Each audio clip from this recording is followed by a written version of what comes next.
NoDQ.com. NoDQ.com. NoDQ.com. NoDQ.com. NoDQ.com. NoDQ.com. NoDQ.com. NoDQ.com.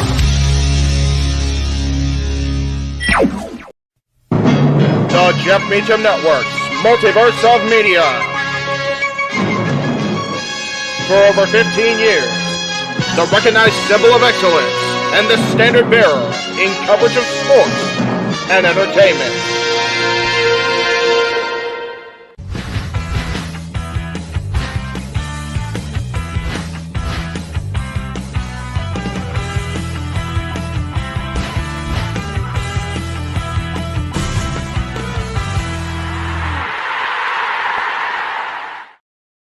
What is up, everybody? How the hell are you? Welcome to Talk Wrestling here on NoDQ.com and, of course, across the Jeff Meacham Network, Multiverse of Media. Good to see everybody in already on this Thursday.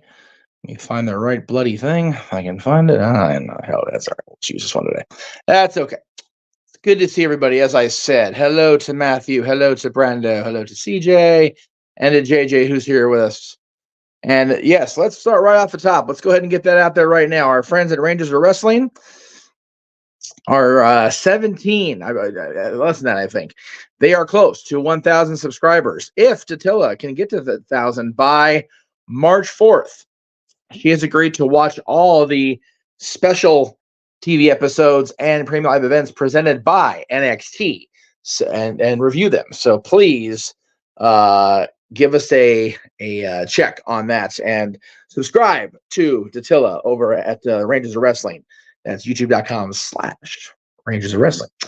Marshall, good to see you as well. I know we need to talk about getting you on open mic night. It's just been chaotic, so I do apologize for the lack of response. Ryan, good to see you as well. All right. So this is Talk Wrestling. Let's talk a little wrestling. Lots and lots of events and shows and things going on and coming up. Excuse me. Colin, good to see you as well. Within the quote unquote multiverse, within the wrestling world, excuse me one second here. I don't know why I don't have this queued up for whatever reason. We shall fix it momentarily. There we go. Let's do it. Scroll, my dear. There we go. Thank you very much. All right. Anyway, changing the background a little bit here. So there's a lot of cool stuff, and we always consider this time of year the road to WrestleMania, as it's been labeled. But I really feel like we're doing a disservice to all of the incredible shows coming up. I mean, just tomorrow we've got No Surrender from TNA. Saturday we've got the Elimination Chamber. Next weekend starts a plethora of shows: NWA Hard Times, AEW Revolution, NXT Roadblock, and TNA Sacrifice. And then they've announced recently Supercard of Honor is going to be part of WrestleMania weekend for Ring of Honor itself. So there's a lot of cool stuff coming up. And I know the perception of that is it's WWE first, and then of course everybody else. And that is true, because WWE has proven time and time again that they are the industry leader. They are the number one wrestling or sports entertainment, as they'll often remind us, company in the world, and they're going to be. WCW was the only company that had the opportunity, and they did succeed for quite a while,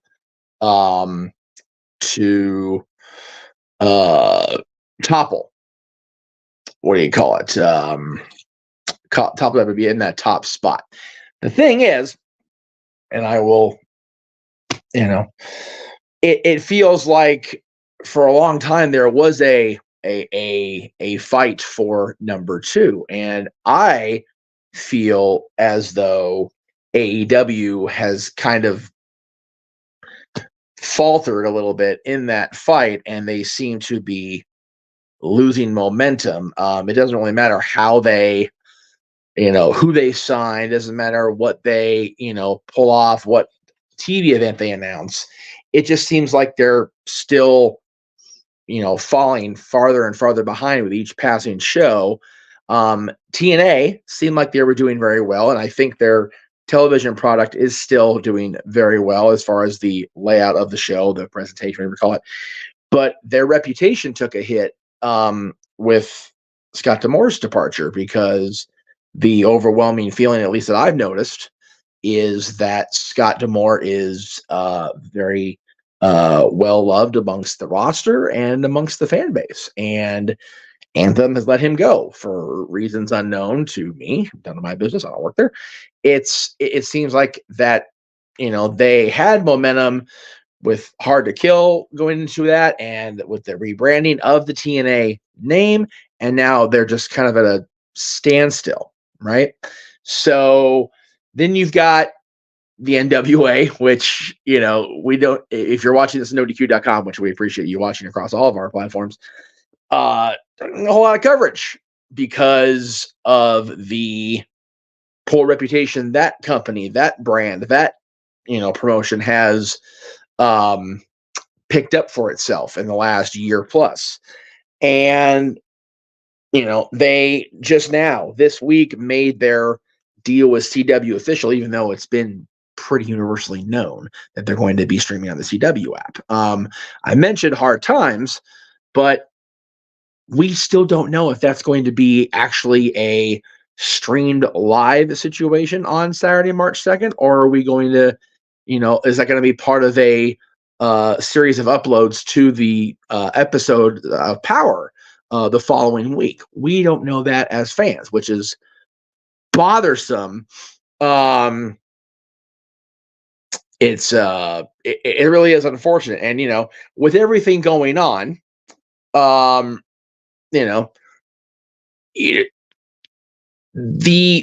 Elimination Chamber being called just a pit stop on this road to WrestleMania, I think is a little bit of a misnomer for the show. You got to figure the other two championship matches, the challenger for Rhea, or the challenger for that title, because Rhea could lose that title on Saturday to Nia Jax. I hope it doesn't happen, but it very well could. And the challenger for the World Heavyweight Championship, currently held by Seth Rollins. Those two will be determined in Perth on Saturday. And it feels like that this show is bigger than it's made out to be, even if the results do seem predictable. There was a question earlier about WWE being less predictable than it has been in recent years. I do agree with that 100%. And I like that. People,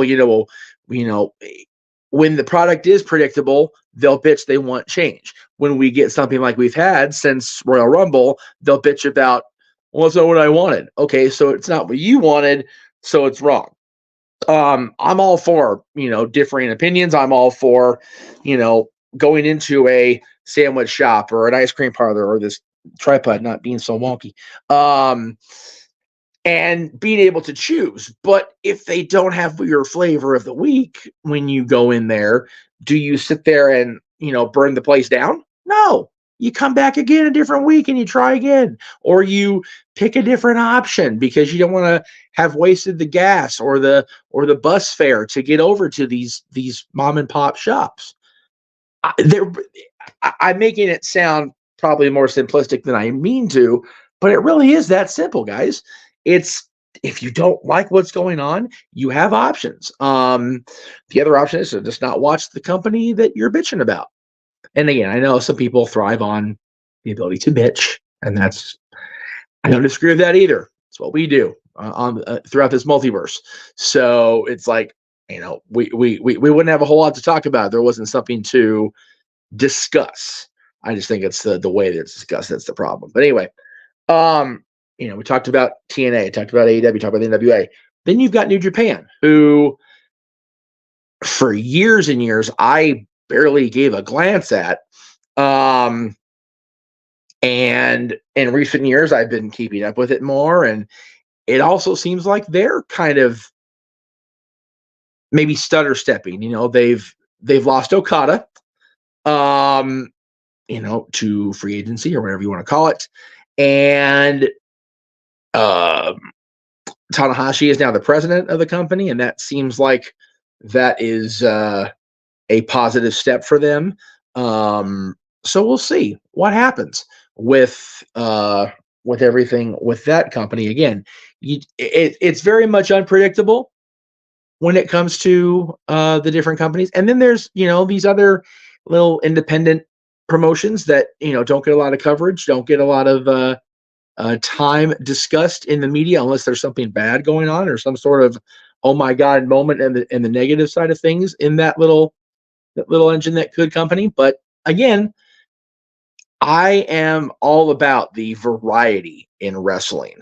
And again, to the point here, a lot of New Japan's top stars seem to be coming stateside. That's very telling to me, JJ. I don't know about you. That's very telling to me personally. That maybe the perception of wrestling and the quality of match and the popping that infamous scale is less important now than it was even a year ago or 2 years ago. These guys like Kazuchika Okada, like Will Ospreay, who's also leading New Japan full time, are starting to realize that their quality of life in 10, 15 years, when they're having children or they have families or however you want to phrase it, is going to be lesser than, because of what the abuse they've done to their bodies inside that squared circle. And it's seeming like they're realizing that if I'm going to get the shit beat out of myself here on the regular, might as well get paid better for it. Right? And I'm not saying by any means, I don't know New Japan's financial situation. I don't know how that works, but I know Will Ospreay is not Japanese. He likes to travel. He definitely seems like he likes to do his thing. So, I personally think that, if the money's there, they'll take the money, be it stateside or in another part of the world, to, better set themselves up for a future beyond professional wrestling. Because as popular as wrestling is once again becoming, there is still life out there. And you have to be able to go on with that life once your body can no longer handle the grind of, 200 dates a year or whatever the case may be nowadays. So I think the future is good for wrestling, even with all the negative press at the tippy top of the business, because of everybody else still involved. I don't think we've heard the last news from the Vince McMahon story by any means.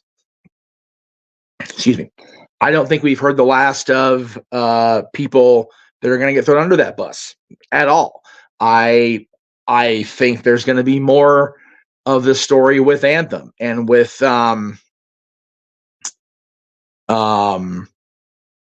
and Scott D'Amore, and maybe him being brought back.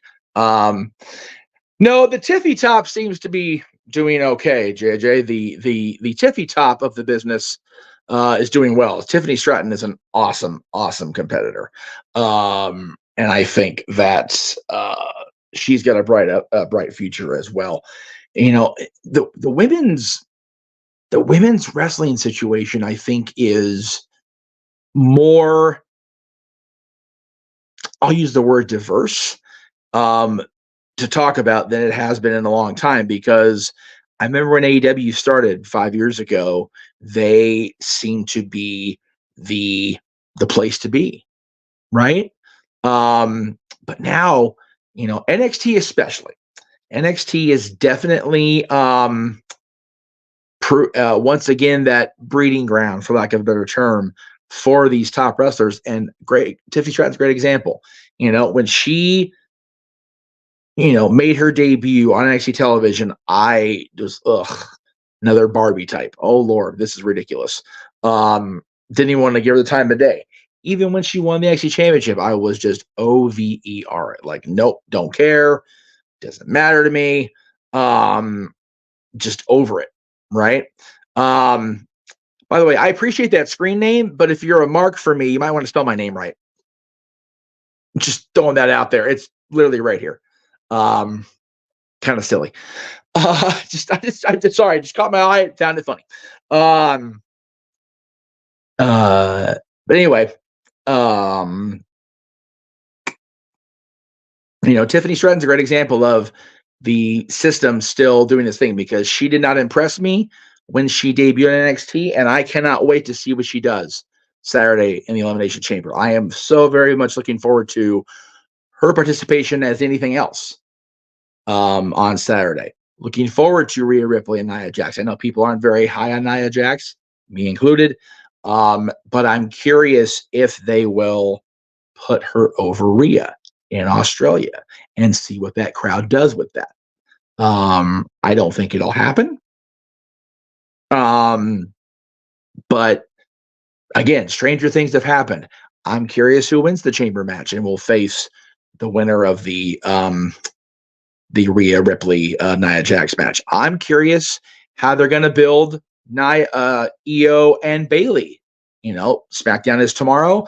I need to watch last week's SmackDown still. I've been a little crazy busy with everything, but again, it has piqued my curiosity, and that's what wrestling should keep doing. Not just for me as a fan, but for me, as a content creator. I want to be able to latch onto stuff and talk about it. Women's wrestling is one of those things that I've always talked about because I've been such a fan. WWE is improving vastly. TNA, while they are still the brand that has the best women's wrestlers and enough of that entertainment appeal to definitely keep the eyes from the fans, I feel like they've kind of not stutter stepped, but they've definitely slowed momentum a bit. Naomi returning, I thought, to WWE, excuse me, Trinity returning to WWE was a little bit of a surprise.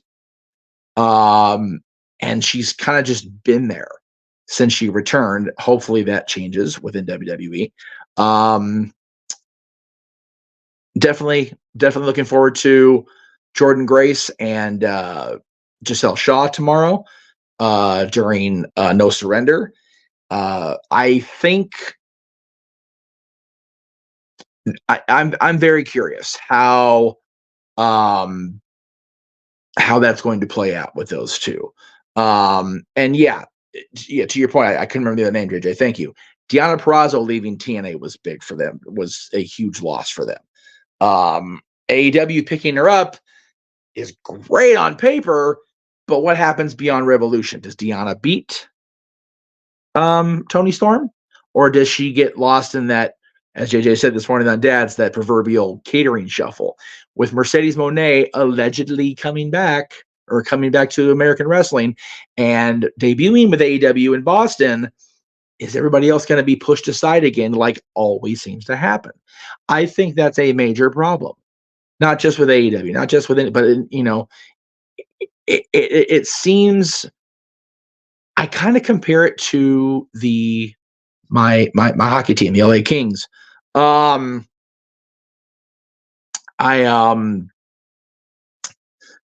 It feels like they'll focus on the young up and coming talent, the fresh signees, the people that have been training for a while and really seem to have that hunger to bring the team forward and make the brand grow. And then, ooh, look, new shiny toy with big star power. Let's bring them in and trade away our future.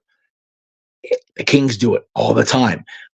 Every few years, yes, but they do it, and it's ridiculous. And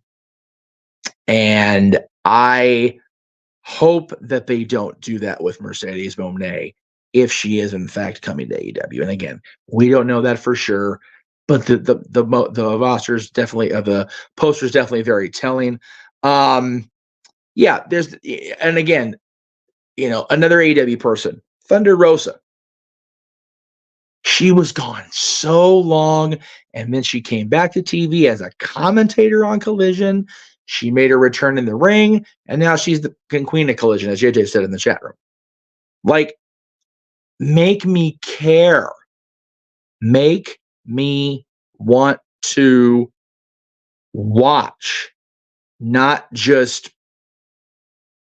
tune in for that 1 week, get that ratings, needle to move, and then by second, third, or even fourth week, they're just there. And that's not just with the females, that's with anybody. CM Punk was touted as a major, acquisition, and he was for AEW, but because people's attitudes, it didn't last. He brought back WWE with much fanfare. Injury, he's out of the picture right now. Goodness, Charlotte Flair injury. We'll never really know what the plan was for WrestleMania with Charlotte, but injuries, happen. And I like the fact that they've been able to pivot the story, whatever it was going to be with the women's division in WWE, but it really felt like they were going somewhere with Charlotte. And I know a lot of people don't like that, and that's that is what it is. But I would have loved to seen her and Jade, or her, something with the horsewomen that didn't involve any of them being in the title picture. If they were able to re-sign, Mercedes, and Sasha Banks would come back, something with the four of them that was not one of them challenging for a championship. There were so many possibilities, and I was talking earlier about the big stars, the up and coming stars in wrestling that just seem like they sputter step because of the name talent being thrust in front of them. Wardlow, I think, is the best example of AEW. That guy had money written all over him like it was in tattoo ink, let alone permanent marker. And then he became Max's bitch. And then it seemed like he was going to go off on his own. And then he didn't. And now he's just part of this Undisputed Kingdom thing.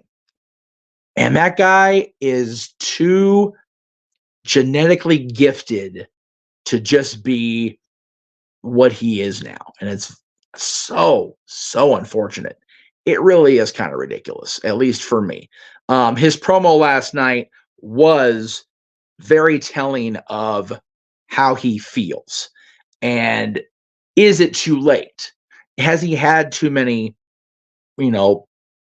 potholes in the road that he's had to drive over, that his tires are not just shredded to shit now, and it's just too late to get the momentum back on the road? I don't know. But what I do know is that I do thank everybody for tuning in today. I'm actually seeing the clock here and realizing that it is Thursday, and I need to be prepared for the arrival of my boy. So what we're going to do is we're going to go ahead and start the shilling, because even though it's not Meacham Musings, we're still shilling on a Thursday. So here we go. Tomorrow on the Custodian Studios and the Simple Man brand, our friends Noah and the Renegade JJ Williams will be simply predicting TNA's No Surrender, which of course will be a live Jeff Meacham Network Multiverse Media watch-along event. That is also tomorrow at 7 o'clock Eastern, 4 Pacific. We will follow up with a almost live watch-along of the Elimination Chamber. We're not going live at 2 o'clock in the morning Pacific time because we are old and we enjoy our sleep here in the multiverse. So check us out as we cover Chamber. If you guys want to wake up with us, that's great. We understand, obviously, if you're not going to watch, if you want to watch live, you're crazy or nuts, but we love you anyway. We'll be watching Chamber and doing our reactions, play-by-play, all the things at noon Eastern, 9 Pacific, Saturday, the 24th.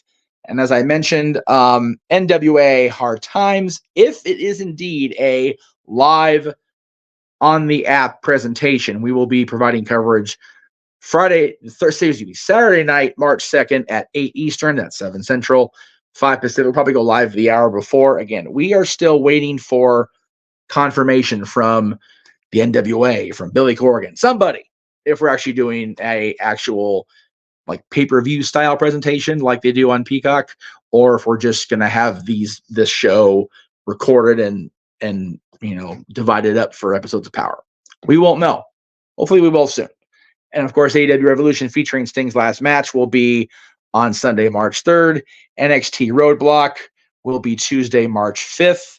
And then 2 weeks from tomorrow will be another TNA premium presentation, and sacrifice. And as they announced yesterday on Dynamite, Supercard of Honor will apparently officially kick off the weekend of wrestling in Philadelphia, as they will be live Friday night, April 5th. And of course, Hall of Fame, Stand and Deliver from NXT, WrestleMania, Raw after Mania. We're doing the things, so be on the lookout for that. That's really it for me, guys. I wanted to get out here and talk. I was hoping to answer some questions, but didn't see that lovely little thing that dings a super chat. So, guys, didn't get your questions answered. It is what it is. I appreciate everybody tuning in. I appreciate everybody following along. This week on Open Mic Night, in addition to our usual topics, we'll be playing Push, Bench, or Repackage this week. So check out Open Mic Night. We've got a cool lot of topics to discuss. And of course, it's a regular episode, if you will, because we're going at 11 o'clock p.m. Eastern, 8 Pacific, because we don't have to go right out to the pay-per-view. We're gonna get a little break in between the premium event and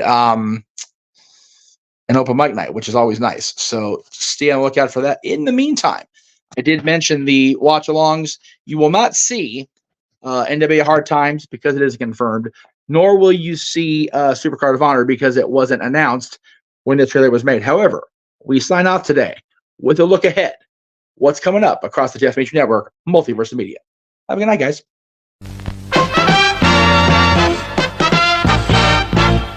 And now, preview time. So let's take a look at what's coming your way. Somebody got the memo in the chat room. We'll go ahead and stop for a second. Thank you for $5 super chat from CJ. When Bayley goes back babyface, she already is. Should she go back to the hugger gimmick or a new one? She's not going to go back to the hugger gimmick yet. I think we need to.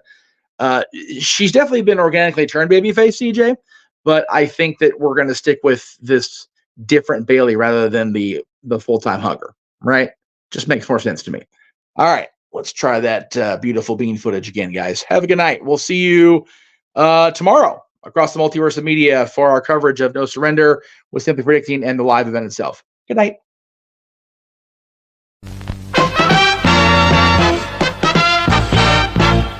And now, preview time.